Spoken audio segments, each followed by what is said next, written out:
हित करो करो, पाप से लड़ो लड़ो, आगे तुम बढ़ो बढ़ो।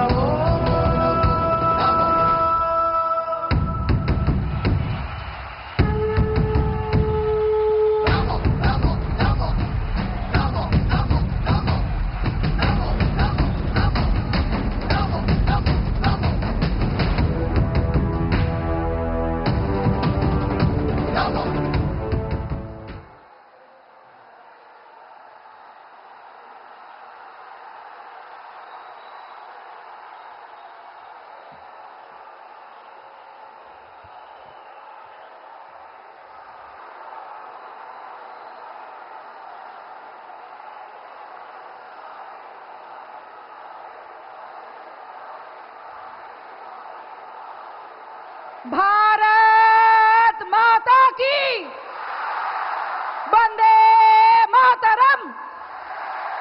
जय श्री राम, जय जय श्री राम। বারাসাত সাংগঠনিক জেলায় ভারতের সবচেয়ে জনপ্রিয় প্রধানমন্ত্রী, আমাদের সবার নয়নমণি যশস্বী প্রধানমন্ত্রীজিকে আমাদের সবার তরফ থেকে কোটি কোটি প্রণাম। আগামী 4 জুন বারাসাত এবং বসিরহাট লোকসভাও মোদি গ্যারান্টির অংশ হতে চলেছে এবং আমরা এক ইতিহাসের সাক্ষী হতে চলেছি। এখন এই মুহূর্তে ভারতবর্ষের সবচেয়ে জনপ্রিয় প্রধানমন্ত্রী এবং ওনাকে সংবর্ধনা দেবেন বারাসাত সাংগঠনিক জেলার সভাপতি মাননীয় শ্রী তরুণ কান্তি ঘোষ মহাশয়। উনি উত্তরে দিয়ে সংবর্ধনা জানাবেন যশস্বী প্রধানমন্ত্রীজিকে।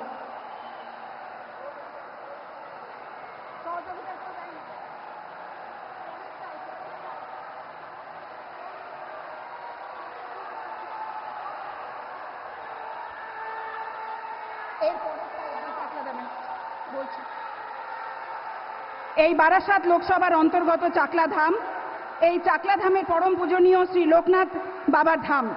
এই ধামের লোকনাথের মূর্তি দিয়ে মাননীয় যশস্বী প্রধানমন্ত্রী নরেন্দ্র মোদীজিকে সংবর্ধনা জানাবেন বারাসাত সাংগঠনিক জেলা সভাপতি শ্রী তরুণ কান্তি ঘোষ মহাশয় এবং উনাকে সহযোগিতা করবেন জেলার সহসভাপতি শ্রী শেখর চ্যাটার্জি মহাশয় এবং তুহিন মণ্ডল মহাশয়।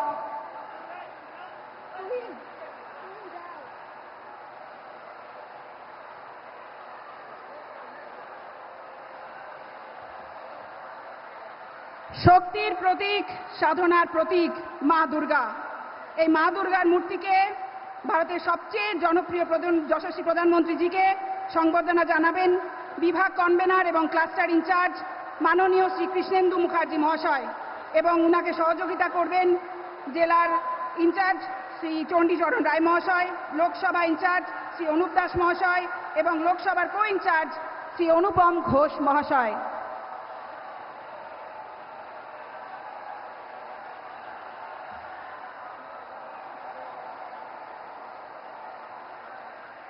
এর পরবর্তীতে প্রধানমন্ত্রীজিকে সংবর্ধনা দেবেন এই বারাসাত লোকসভার প্রার্থী শ্রী স্বপন মজুমদার মহাশয় এবং ওনাকে সহযোগিতা করবেন জেলার সাধারণ সম্পাদকগণ ভাস্বতী সোম মহাশয়া, শ্রী দীপঙ্কর চক্রবর্তী মহাশয়, শ্রী রাজীব পোদ্দার মহাশয় এবং শ্রী সন্দীপ রায় মহাশয়।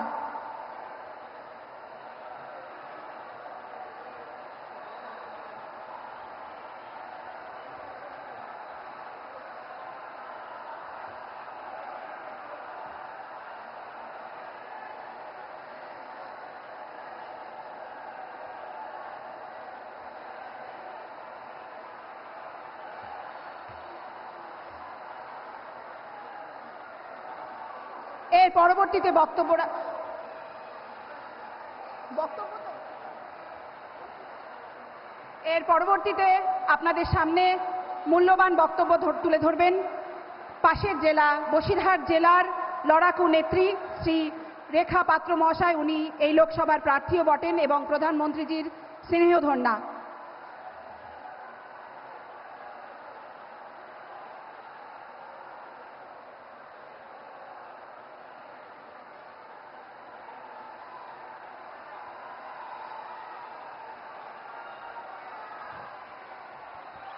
ভারত মাতা কি, ভারত মাতা কি, জয় শ্রীরাম, জয় জয় শ্রীরাম। আজকে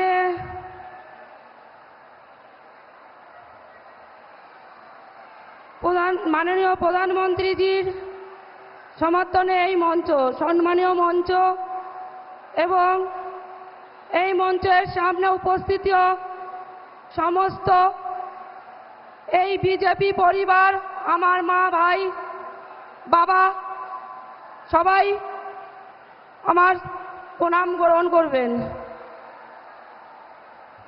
আপনাদের কাছে নতুন করে কিছু বলার নেই। আপনাদের এই বোনের নামে যে কালিমা লিপ্ত করা হচ্ছে সেটা একটা মিথ্যে, সেটা আপনাদের হয়তো জানতে বাকি নেই। এই বোন কখনোই 2000 টাকায় কারোর কাছে বিক্রি হয়নি, আর হবেও না।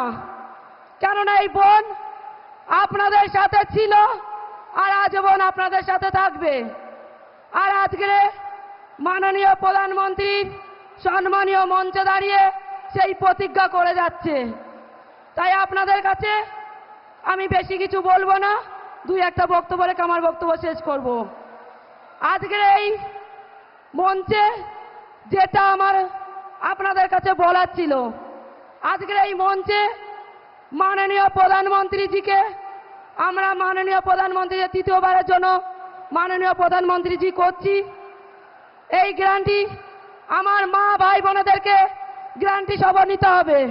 তাই আমার মা বোনেরা একবার এই গ্যারান্টি সভা আমাদের মোদিজি, মাননীয় মোদিজির নামে একবার জয় শ্রীরাম, জয় জয় শ্রীরাম। আর এই পশ্চিম বাংলায় আজকের যে তৃণমূলের ছোট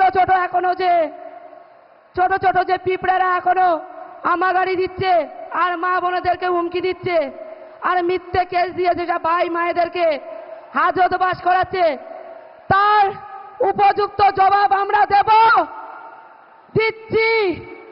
আমরা এই 2024-এর জুনের 4 তারিখে তার জবাব দেব। আর সেই জন্য আজকের আমার মা বোনেদের এই জনসভা, আমার মা বোনেরা প্রস্তুত নিন। আর যেন দ্বিতীয়বার যেন এই তৃণমূল বাহিনী, মুখ্যমন্ত্রীর পোষা দুষ্টু ছেলেরা যেন মাথা উঁচু করে না বাঁচতে পারে, মাথা উঁচু করে কোন মা বোনের ঘরে যেন না ঢুকতে পারে, কোন বাবার জমি না কাড়িয়ে নিতে পারে। তার জন্য আজকে প্রতিজ্ঞা করুন আপনারা। আপনাদের প্রতিজ্ঞা মাননীয় প্রধানমন্ত্রীজির প্রতিজ্ঞা। আজকে এই প্রতিজ্ঞা আপনারা করবেন, সেই প্রতিজ্ঞার সম্মান মাননীয় প্রধানমন্ত্রীজি পাবে। তাই আমি বলছি, আমি আপনাদের সাথে আজীবন থাকবো, আপনাদের ঘরের মেয়ে। কোনোদিন মুখ্যমন্ত্রীর পোষা কোনো দুষ্টু ছেলে মেয়েদের মতন পিছিয়ে যাব না, এ দলের থেকে ও দলে গিয়ে রং বদলাবো না। যেটা সন্দেশখালিতে হয়েছিল সেটা পুরো পশ্চিমবঙ্গের মানুষ জানতে পারবে আর জেনে গেছে। আর যে মা বোনেরা এখনো অব্দি মুখ খোলেনি তারাও মুখ খুলবে।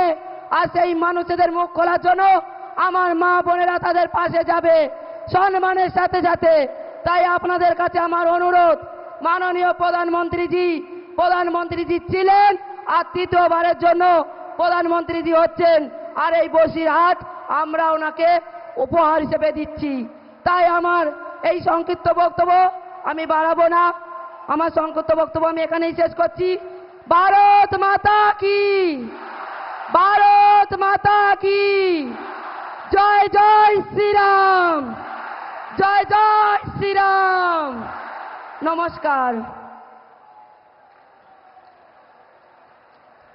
ধন্যবাদ রেখা পাত্র মহাশয়কে। এবার আমাদের সবার নয়নের মণি এবং আমাদের সকলের আবেগে এবং যার বাস আমাদের মনেতে, সেই দেশের প্রধানমন্ত্রী নরেন্দ্র মোদীকে বক্তব্য রাখবার জন্য আহ্বান জানাই।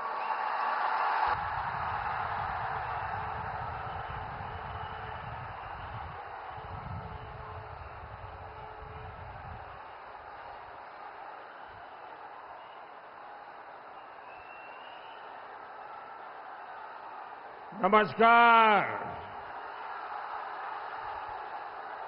केमेन आছেন भारतवासी? केमेन आছেন बसीरहाटवासी?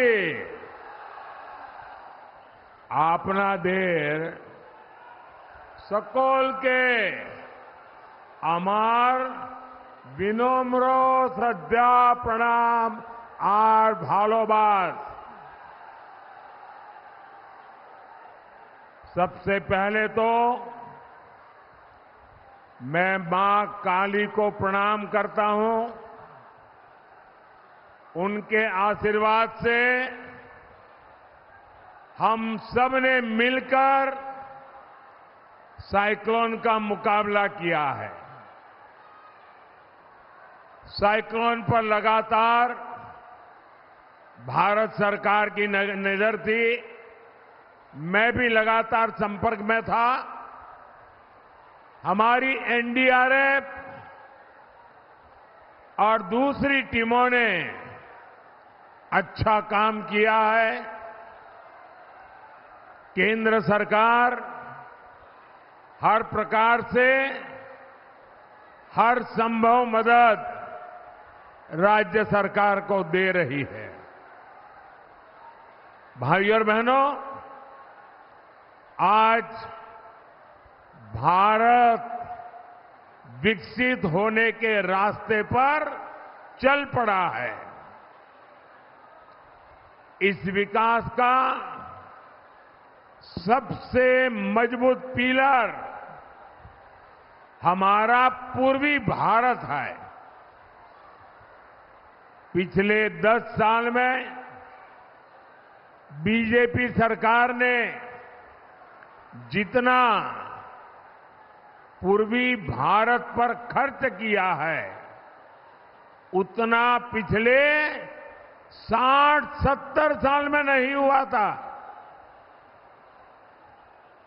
एक कुछ बच्चे, जरा एसपी जी और कैमरामैन, ये कुछ बच्चे बहुत बढ़िया बढ़िया तस्वीर बना के लाए हैं। इधर भी एक बेटी कब से खड़ी है, जरा ले लीजिए। आपने एड्रेस लिखा है पीछे?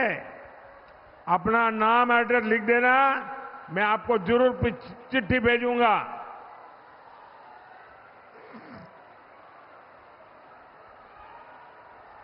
भारत माता की, भारत माता की जय श्री राम, जय श्री राम। आप देखते हैं, जब से आपने मुझे सेवा करने का मौका दिया, हमने रेलवे, एक्सप्रेसवे, वाटरवे, एयरपोर्ट, हर तरह से पूर्वी भारत में कनेक्टिविटी बढ़ाने के लिए काम किया है। कनेक्टिविटी और इंफ्रास्ट्रक्चर पर ये निवेश पूर्वी भारत में रोजगार और स्वरोजगार के भी नए मौके बना रहा है। साथियों, यहां पश्चिम बंगाल के एक हिस्से में कोयला और दूसरी खनिज संपदा है, तो दूसरी तरफ एक बड़ी कोस्टलाइन है। यहां डायमंड हार्बर जैसा ट्रेडिंग सेंटर है। आजादी के पहले एक समय वो भी था जब बंगाल लाखों देशवासियों को रोजगार देता था। आज बंगाल में ज्यादातर फैक्ट्रियां बंद पड़ी है। यहां से नौजवान पलायन करने के लिए मजबूर है। मैं जरा आपसे पूछना चाहता हूं, ये बंगाल की दुर्दशा हुई है, बंगाल की बर्बादी हुई है, ये हाल किसने किया? मैं आपसे जानना चाहता हूं, ये बर्बादी कौन लाया यहां पर? पहले बंगाल को कांग्रेस ने लूटा, फिर लेफ्ट ने लूटा और अब टीएमसी दोनों हाथों से लूट रही है। कांग्रेस, सीपीएम, टीएमसी तीनों ही पश्चिम बंगाल की गुनहगार है। लोग ये भी जानते हैं कि सीपीएम को दिया हर वोट ये टीएमसी के खाते में जाएगा। ये पर्दे के पीछे टीएमसी और लेफ्ट वो एक ही सिक्के की दो बाजू है। और यहां के मुख्यमंत्री ने घोषणा भी कर दी है कि वो दिल्ली में इनका सहयोग करेगी। इसलिए अब बंगाल पर्दे के पीछे चलने वाले सारे खेल समझ चुका है और इसलिए पश्चिम बंगाल हर कोने से एक ही आवाज आ रही है, फिर एक बार, फिर एक बार, फिर एक बार, फिर एक बार, आभार एक बार, आभार एक बार, आभार एक बार। भाई और बहनों, 10 साल पहले जब आपने मुझे अवसर दिया था तो मैंने गारंटी दी थी, पूरे देश को गारंटी दी थी, न खाऊंगा न खाने दूंगा। याद है ना? मैंने केंद्रीय स्तर पर 10 साल में एक भी घोटाला नहीं होने दिया। अब मोदी देश को और पश्चिम बंगाल को खास एक और बड़ी गारंटी दे रहा है। मोदी की गारंटी है, पहले मैंने गारंटी दी थी न खाऊंगा न खाने दूंगा। अब मेरी गारंटी है, जिसने खाया है उससे बाहर निकालूंगा और जिसका खाया है उसको मैं लौटाऊंगा। ये मोदी की गारंटी है। टीएमसी के नेताओं के पास भी ये जो नोटों के पहाड़ निकले हैं, एक एक रुपये का हिसाब होगा।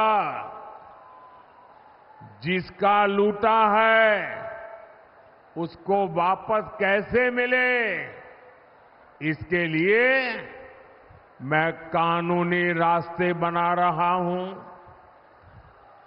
अब तक लगभग 17,000 करोड़ रुपया, आंकड़ा याद रखेंगे, जो लोगों से लूटा गया था, ऐसे 17,000 करोड़ रुपया उन लोगों को मैं वापस दे चुका हूं, लौटा चुका हूं। बंगाल में भी आपका लूटा हुआ धन आपको वापस मिले, मैं उसके लिए पूरी कोशिश कर रहा हूं। इंडी वाले गरीब और मध्यम वर्ग की कमाई का एक्सरे करने की बात करते हैं। अब मोदी इन भ्रष्टाचारियों की, काले धन की, गंदी कमाई की, अब मैं उसका एक्सरे निकालूंगा।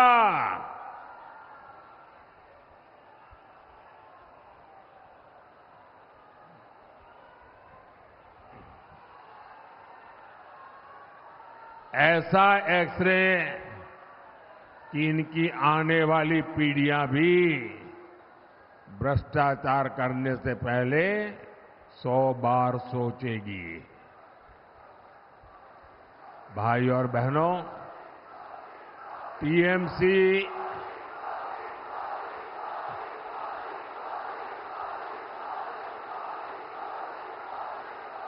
साथियों, आपका ये प्यार, आपका ये उत्साह, आपका ये आशीर्वाद मेरे जिंदगी की बहुत बड़ी ऊर्जा है।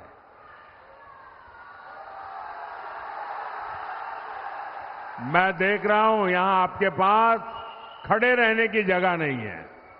बारिश के कारण तकलीफ हुई कल, और आज इतना बड़ा कार्यक्रम कर रहे हैं आप। लोग छत पे खड़े हैं, और अभी मैं हेलीपैड से आया, 3.5 किलोमीटर दोनों तरफ ऐसी ही भीड़ थी, बड़ी मुश्किल से। यानी ये प्यार, ये उत्साह मैं आपका ये कर्ज है ना, वो बंगाल का विकास करके कर्ज चुकाऊंगा मैं। भाइयों और बहनों, टीएमसी और इंडी गठबंधन को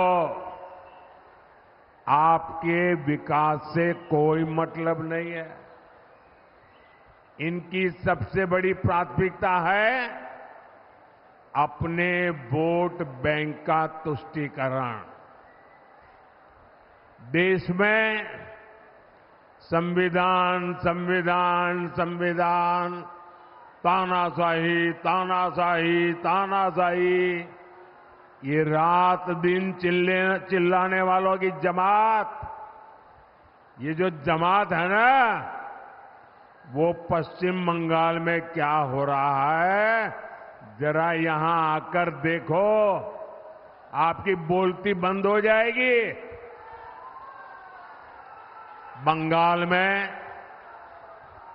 टीएमसी ने ओबीसी को जो धोखा दिया, उसकी कलाई कोर्ट ने खोल दी है।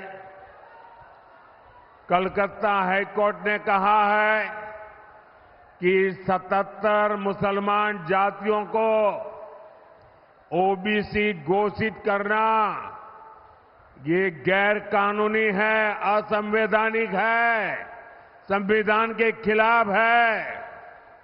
यानी टीएमसी ने लाखों ओबीसी नौजवानों का जो हक मिला था उनको संविधान ने दिया था, बाबा साहब आंबेडकर ने दिया था, देश की पार्लियामेंट ने दिया था, वो ओबीसी का जो हक था, रातों रात ये वोट जिहाद वालों को मदद करने के लिए इन्होंने लूट लिया है। और आप देख रहे हैं कि कोर्ट के इस फैसले का उसके बाद ये टीएमसी की सीएम क्या क्या बोल रही है, उनका क्या रवैया है। मैं तो हैरान हूं। यहां के जजों की नीयत पर सवाल उठाए जा रहे हैं, हमारी न्याय व्यवस्था पर सवाल उठाए जा रहे हैं, हमारी न्यायपालिका पर सवाल उठाए जा रहे हैं। मैं जरा टीएमसी वालों से पूछना चाहता हूं, अब क्या जजों के पीछे भी अपने गुंडे छोड़ दोगे क्या? पूरा देश देख रहा है कि कैसे टीएमसी बंगाल में न्यायपालिका का गला गौंट रही है। साथियों, टीएमसी से सच बर्दाश्त नहीं होता। जो कोई भी टीएमसी के गुनाह सामने लाता है, टीएमसी उनको टारगेट करती है। आपने भी देखा है कि टीएमसी के एमएलए ने साफ साफ कहा कि हिंदुओं को भगीरथी में बहा देंगे। इस पर बंगाल के संतों ने टीएमसी को रिक्वेस्ट की कि जरा आप अपनी गलती सुधार लीजिए, और बड़ी नम्रता से रिक्वेस्ट की। लेकिन टीएमसी ने हमारे संत समाज को ही धनाधन गालियां देना शुरू कर दी। अब रामकृष्ण मिशन, इस्कॉन, भारत सेवाश्रम संघ, ये ऐसी महान संस्थाएं हैं, दुनिया में उनकी प्रतिष्ठा है। उनके संतों को अपमानित करना, भाइयों बहनों, ये सब अपने वोट बैंक को खुश करने के लिए, वोट जिहाद को आगे बढ़ाने के लिए किया जा रहा है। यहां संदेश खाली की बहनों ने इंसाफ मांगा तो टीएमसी ने उनको ही टारगेट कर दिया।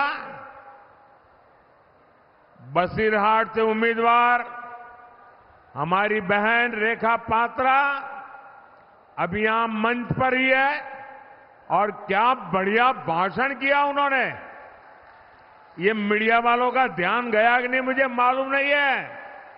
टीएमसी के पास एक नेता ऐसा नहीं होगा जो बहन रेखा पात्रा जी जैसा भाषण कर सके।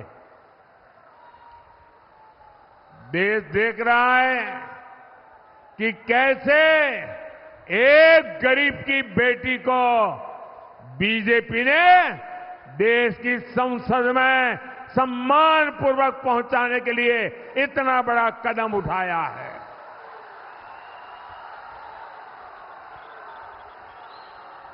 और मुझे विश्वास है ये एक पवित्र कार्य है।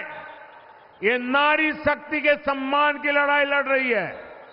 अगर रेखा पात्रा ताकतवर होगी तो हिंदुस्तान की महिलाओं की आवाज वो हिंदुस्तान की संसद में उठाएगी।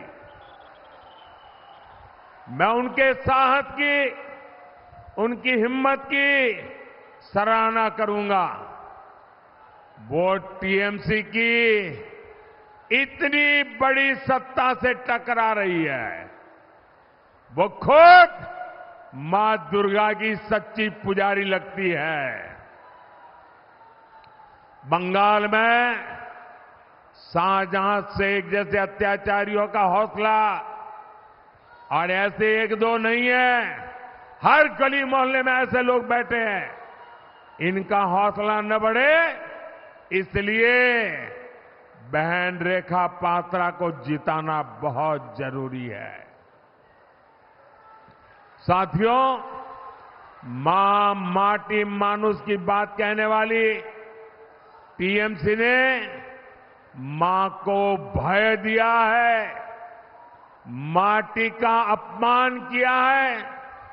यहां तक कि महिला एमएलए जो टीएमसी के अंदर गुंडागर्दी के खिलाफ बोलती है, उनको भी टारगेट किया जा रहा है। मैं पश्चिमी मेदिनीपुर में केशपुर की माताओं बहनों का एक वीडियो देख रहा था। वो भी टीएमसी के गुंडों से बचाने की गुहार लगा रही है। ऐसी टीएमसी को अपने वोट की ताकत से सजा देना बहुत जरूरी है। साथियों, तुष्टीकरण की राजनीति के कारण, अपीजमेंट की पॉलिटिक्स के कारण टीएमसी ने सीएए के खिलाफ भी झूठ फैलाया है। सीए के खिलाफ झूठ। पहले सीए को रोकने की कोशिश की, मोदी डरा नहीं, मोदी झुका नहीं। मोदी ने कहा मैं सही समय देख करके ले आऊंगा, मैं लाया। अब उनको हाथ पैर पछाड़ रहे हैं। पहले कहते थे लागू नहीं करूंगे, लागू हो गया, यहां के लोगों को नागरिकता मिलने लगी। अब वो झूठ फैला रही है, भ्रम फैला रही है। लेकिन आज पूरा देश देख रहा है, सैकड़ों शरणार्थियों को नागरिकता मिल चुकी है। किसी से कुछ भी छीना नहीं गया, बल्कि उन्हें नागरिकता देकर के मां भारती के बेटे के रूप में, बेटी के रूप में सम्मान दिया है। इसलिए मतवा साथियों को भी मैं आज यहां आया हूं तो बहुत बहुत बधाई देता हूं। आपको अब भारत की नागरिकता से दुनिया की कोई ताकत रोक नहीं सकती है। और मोदी काम शुरू कर चुका है, नागरिकता देना चल रहा है, और कुछ ही महीनों में आप सबको पूरा काम पूरा भी हो जाएगा। ये नागरिकता देश का संविधान, हमारा कॉन्स्टिट्यूशन दे रहा है।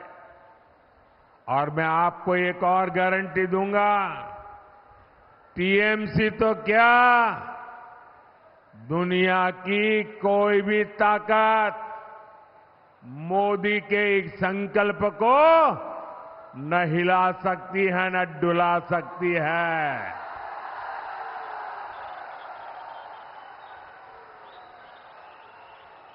और न ही कोई रोक सकता है। भाई और बहनों, विशेष रूप से हमारी माताओं बहनों को सशक्त करना, ये मोदी की प्राथमिकता है। तभी तो मोदी आज गरीबों को पक्का घर दे रहा है, और वो भी महिलाओं के नाम पक्का घर दे रहा है। और मोदी सिर्फ 4 दीवारें नहीं देता, जब घर देता है तो घर में टॉयलेट, घर में बिजली, खाना पकाने के लिए सस्ता सिलेंडर, नल से जल, मुफ्त अनाज, मुफ्त इलाज, क्या कुछ नहीं है। जिंदगी जीने के लिए सब कुछ है। और इससे हमारी नारी शक्ति को बहुत मदद मिली है। अब तो माताओं बहनों को चावल की चिंता भी नहीं करनी पड़ती। मोदी आने वाले 5 साल तक मुफ्त चावल देता रहेगा। साथियों, अब मोदी ने एक और गारंटी दी है। ये गारंटी आपका बिजली बिल जीरो। मोदी आपका बिजली बिल जीरो कर देगा।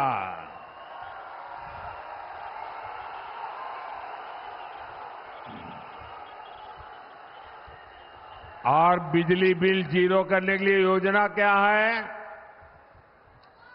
पीएम सूर्य घर मुफ्त बिजली योजना शुरू की गई है।